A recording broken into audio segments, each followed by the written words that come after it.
Hey friends, well, I'm coming at you again today and I'm going to be a helper of your joy. I promise you that the word that I'm bringing you today will increase your joy multiple levels. And I want to charge you with this today because I want to try to keep this brief. But I charge you with this. Go to the Word of yourself and ask the Holy Spirit to reveal revelation knowledge to you, to breathe upon the Word of God, to make it alive in you. And I promise you he'll do that, and you're going to get beyond whatever I can say to you, because the Holy Spirit is the best teacher. He will lead you in all truth. And I want to move on now, and I want to get into this, and it's so wonderful. And I'm going to attach a YouTube at the end of this video because I think it's important.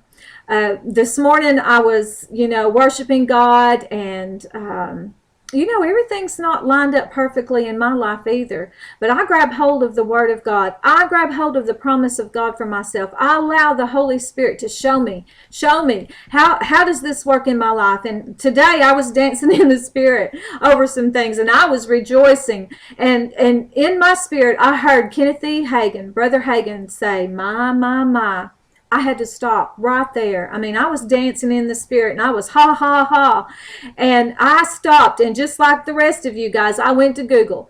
And I Googled Kenneth E. Hagin, my, and it pulled up the exact prophecy that I remember. And I'm going to say that for you to go and just to hear what it was. It was right before his homegoing. And if that doesn't increase your joy, I don't know what will. But in my previous videos, we've been talking about, in Exodus, because I've camped out there because the Lord showed me, or the Spirit of God said, and I heard. That was then, and this is now. And I'm going to say to you right now, I've heard a lot of people, and I've had responses, back from people and saying, now, Brenda, that's the Old Testament. We're in the New Covenant. Well, I want to share something with you. Let me give you this scripture. 2 Timothy 3:16 through 17. All scripture is given by inspiration of God and is profitable for doctrine, for reproof, for correction, for instruction in righteousness, that the man of God or woman of God may be perfect, thoroughly furnished unto all good works. Now, you know that it says by way of example we're supposed to study, to do or not do like they did.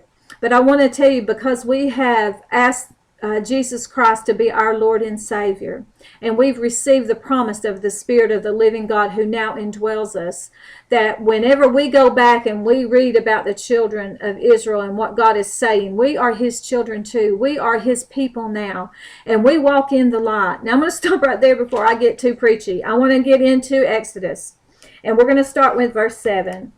And the children of Israel were fruitful and increased. Now remember, I want you to think about where we are in America and in other nations, the body of Christ. Okay, I want you to think about that.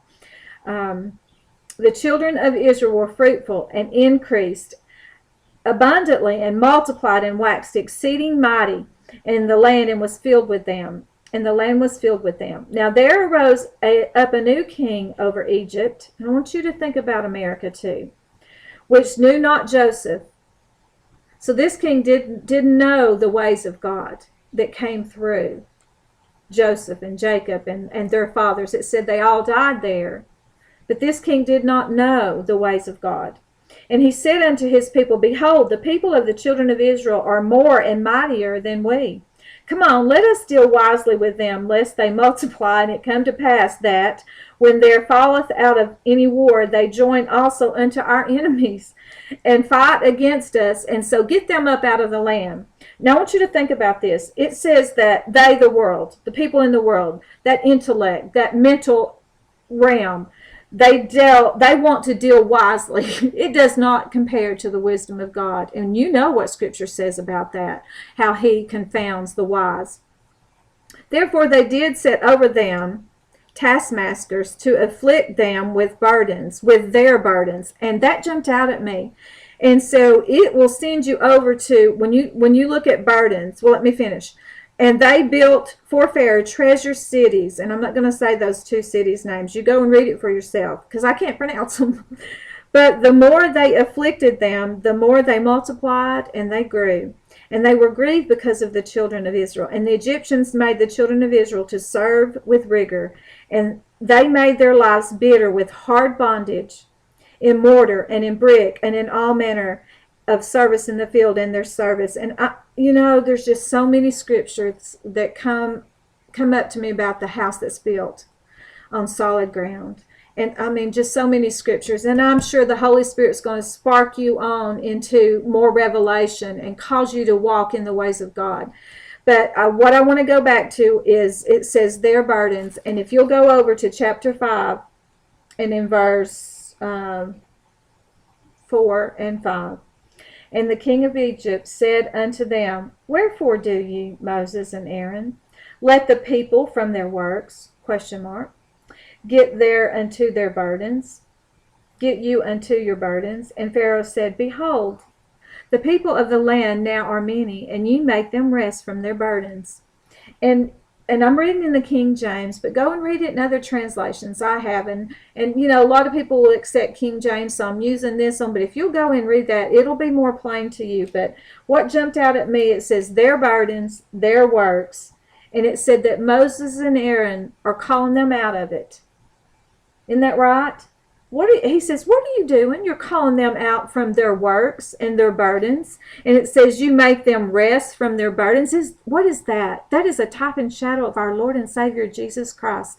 He's lifted every burden. And in America, they have set things in order.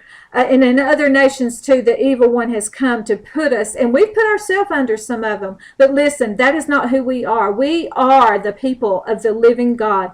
We are in a living relationship, and we are ever in his living presence. You hang on to that. And I want you to know, we rest from these top works. We've crossed over. Praise the Lord God. Now I'm going to attach this video, and I've got more, and I'm going to keep coming at you, and I'm going to come at you strong, and I am going to cause you to walk in such a joy and revelation and insight, because that's what the Lord's doing in me. And we're going to be there for each other in the body of Christ. We're reaching each other, and I say that he is using every unique personality, gifts, and talents. We are going to look at each other and go, oh my, you're sharing that with me from your personality, and it's bringing such a deeper revelation for me. It's time for us to rejoice and just receive it with joy. Amen. I love you, and I'm going to attach this YouTube, and I want you to watch it. And I'm going to keep coming at you. See you soon.